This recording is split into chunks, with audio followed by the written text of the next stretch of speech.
hoje o pior congresso da história da República.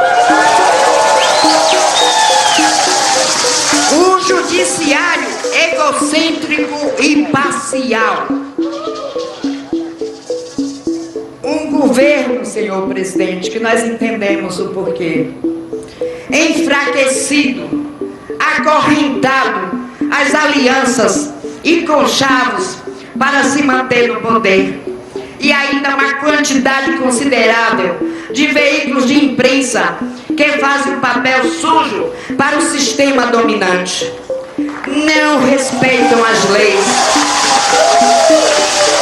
nem os tratados e convenções internacionais. Vivemos uma democracia distorcida.